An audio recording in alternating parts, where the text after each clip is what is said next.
The story opens in Mexico, where a young boy named Miguel lives with his mother, Rosa. His father passed away when he was just a baby, so Rosa raised him all on her own. One quiet afternoon, while she's making food at home, Rosa gets a tense call from her cousin, Carlos. He warns her that a dangerous drug cartel is after him. He stole a large amount of their money. He pleads with her to grab the cash he left behind and run far away from Mexico. Not long after the call, Carlos is captured by cartel members, led by a man named Mauricio. As Mauricio checks Carlos's phone, he finds out that Carlos just called Rosa. That's all the confirmation he needs. Carlos, now of no use to them, is executed on the spot. Traicionaste el cartel, Carlos. And with that start, today we're recapping the 2021 action thriller film, The Marksman. Please like and subscribe to watch more movies like this. Back to our story.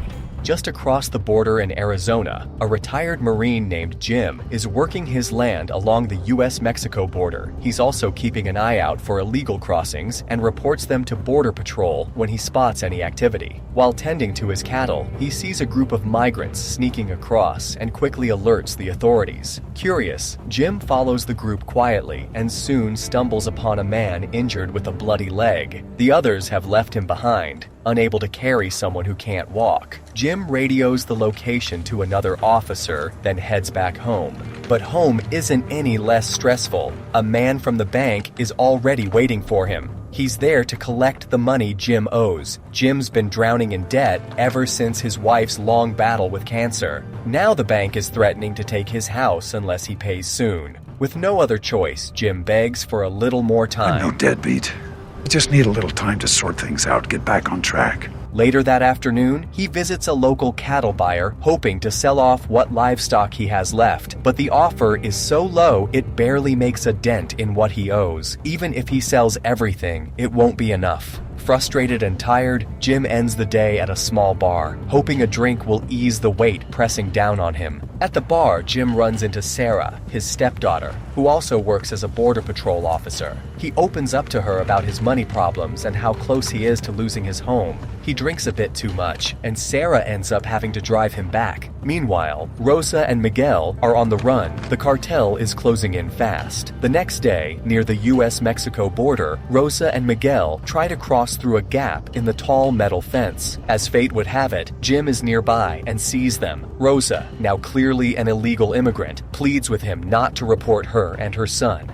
Sir, please. But before Jim can make a choice, Mauricio and his armed men show up, demanding that he turn them over. Jim doesn't move. He can tell they're in real danger, and in that moment, he makes his decision. He's going to protect them. Mauricio is furious. A shootout breaks out. Jim manages to shoot one of the gang members, then quickly escapes with Rosa and Miguel in his pickup. Mauricio, now boiling with rage, chases after them, but Jim pulls ahead and gets away. When Mauricio reaches his injured man, he finds out the worst. His brother is dead. And just like that, the mission becomes personal. Now it's not just about Miguel, it's about revenge. In the truck, Jim realizes Rosa has been shot. She's weak and fading fast. With her final breaths, she hands him a bag and a piece of paper with an address in Chicago. It's where her family lives. She begs him to take Miguel there, and then, quietly, she dies.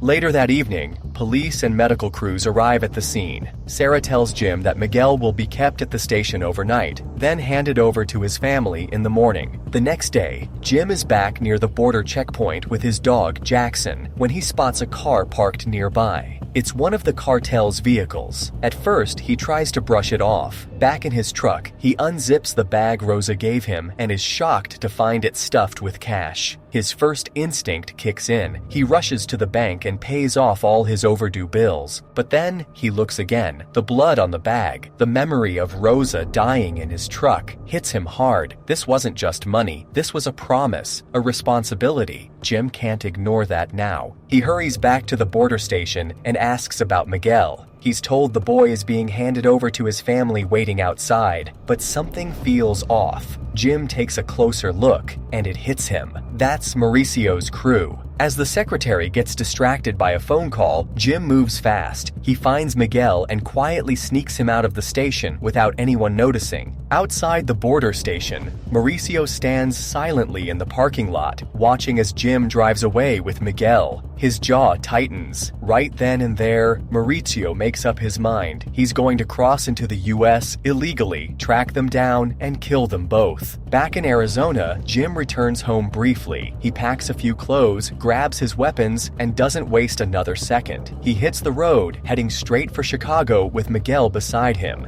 At the same time, Mauricio and his men begin their illegal entry into American territory. The border officers see them, but something in their eyes says they know who they're dealing with. Drug cartels are no joke. Outnumbered and terrified, the guards don't stop them. They just let them pass. Mauricio doesn't bother hiding his moves. He goes directly to Jim's house, breaks in, and starts searching the place. Inside, he finds what he needs: credit card receipts and something more interesting: a Marine Corps badge. Now he knows exactly who he's up against. Jim isn't just some old man with a rifle. He's trained, experienced, a real problem.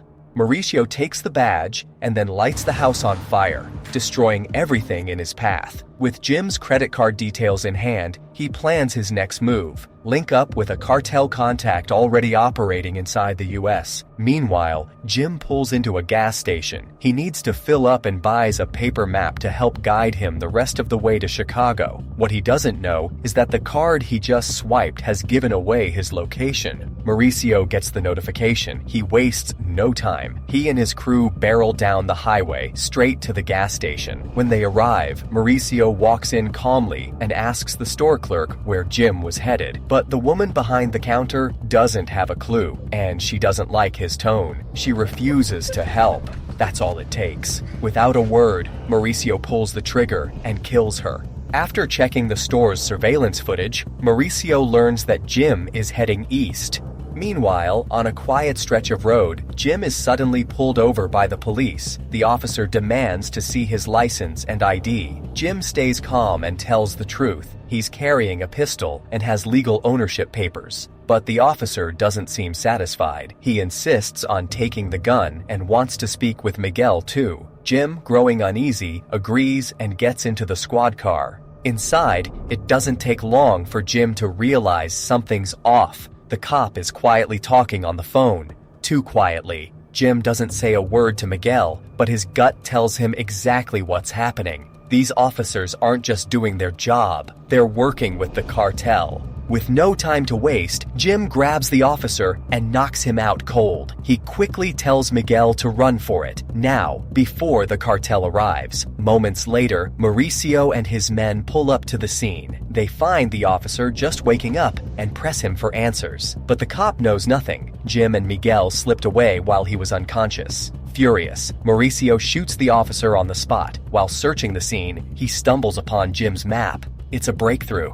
Elsewhere, Jim heads to a gun store and picks up a shotgun, his favorite type of weapon. With night falling, he and Miguel check into a small roadside motel and quickly fall asleep. Around 2 a.m., Jim wakes up and decides to take Jackson out for a bit. But as he steps outside, he spots something chilling. Mauricio and his crew are in the motel lobby. He rushes back into the room, quietly wakes Miguel, and calls the police, reporting a fake robbery to distract the cartel. Then, he leads Miguel into the darkness, slipping through bushes behind the motel. Moments later, the cartel kicks down the motel room door, only to find it empty. Enraged, Mauricio screams into the night, promising he'll kill Jim. After getting Miguel to safety, Jim tells him to stay in the car while he returns to search for Jackson, but it's too late. Jackson, loyal and brave, is already barking at Mauricio, and just like that, he's gunned down. Jim watches in horror. His heart breaks as his best friend falls. The next day, with heavy hearts, they bury Jackson near the motel grounds. They then visit a church, where Miguel kneels in prayer, whispering words for his mother. Afterward, the priest approaches Jim and gently asks if Miguel is his grandson. Jim quietly tells the truth. He's not. He was just asked to protect the boy. Later, Jim calls Sarah. She begs him to turn Miguel over to the authorities, but Jim refuses. He gave his word to Rosa, and he's going to keep it.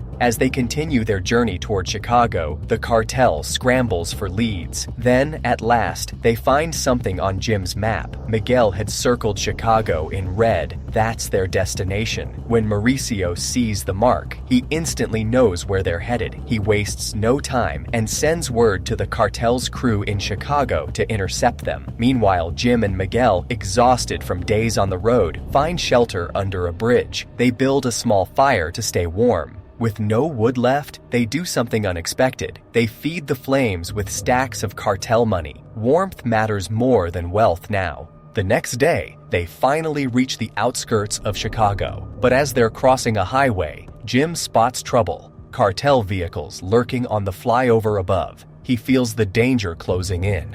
Trusting his instincts, he veers off toward the countryside, hoping to draw them away from the city. Mauricio's group isn't far behind. They pick up Jim's trail and speed after him. One of their cars gets close, but Jim sharply swerves, forcing the vehicle off the road and into the woods.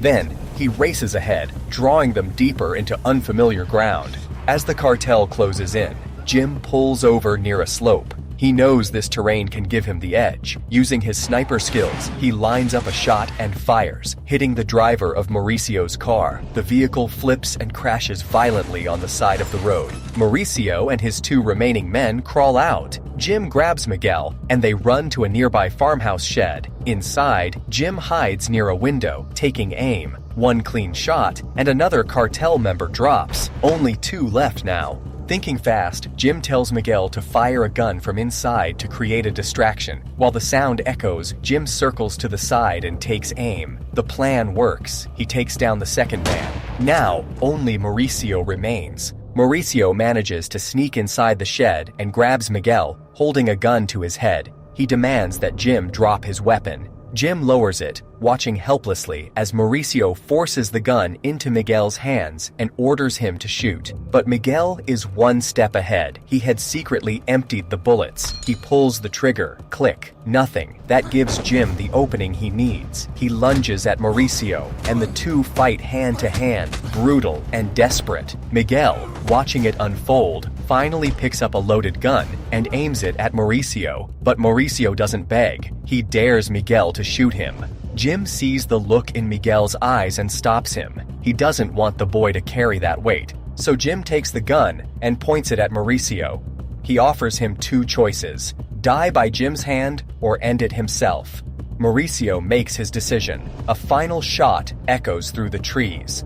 With the cartel gone, Jim and Miguel continue on. Eventually, they reach the house listed on Rosa's note. Miguel knocks. The door opens, and he's greeted by his aunt and grandmother. He turns to say goodbye, but Jim is already gone. Somewhere nearby, Jim climbs onto a bus, gripping his wounded side. He finds a seat, breathes in slowly, then closes his eyes. His mission is over, and that's where the story leaves us. If you enjoyed this recap, consider subscribing for more stories like this. See you in the next video. Bye-bye.